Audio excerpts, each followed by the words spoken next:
Ó, ainda, você pode ver que tem até cigarro torado ainda, olha. Viu? Pode? Não pode. Quer dizer que ele tentou tirar o cigarro daí? E mas me acusou que disse que eu tinha pegado R$60 dele. Não peguei não, meu filho.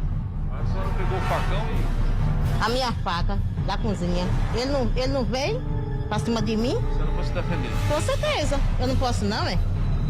Oxi. E ele vai me... Eu quero que ele diga se foi eu que peguei o dinheiro dele.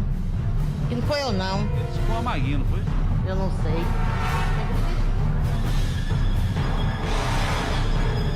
Pergunta aí porque ele já levou um bocado de tiro aí na Rua do Arame. Por quê?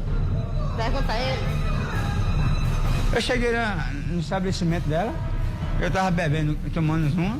Aí depois que vi que eu tinha algum trocado, aí depois inventaram de bater nele, tirar meu dedo, deu passei assim dois. Aí disse, pegou o facão, deu assim na minha cabeça, e meu sobrinho tava no meio, sabe?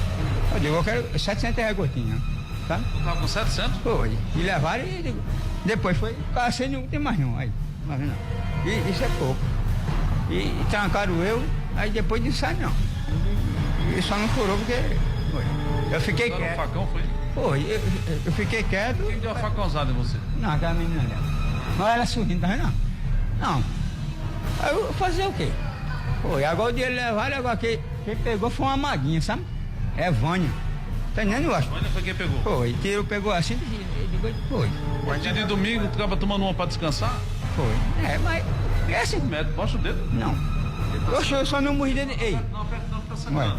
ué. Eu só não morri dentro. Não, aperta não, aperta não. Eu só não morri dentro de casa porque tava meu sobrinho, ele viu, sabe? Aí, pô. Chegou rápido no local, né, Zé? Chegamos. Graças a Deus a Polícia Militar está trabalhando aí na rua para isso, tentando evitar o impossível, né? Nós da Polícia Militar, os companheiros estamos na rua, tentando fazer o que a gente pode fazer. E evitou um problema maior, né? Graças a Deus, poderia ter sido muito mais pior, né? Sargento? O tamanho do Sargento Souza. O tamanho do facão. Já poderia ter feito um estrago muito maior. Enferrujado, né, Sargento? Com certeza. E porque, graças a Deus foi só um corte na mão dele e estamos levando ele para o hospital. Com imagens de Carlos Serafim, o Austin Luiz.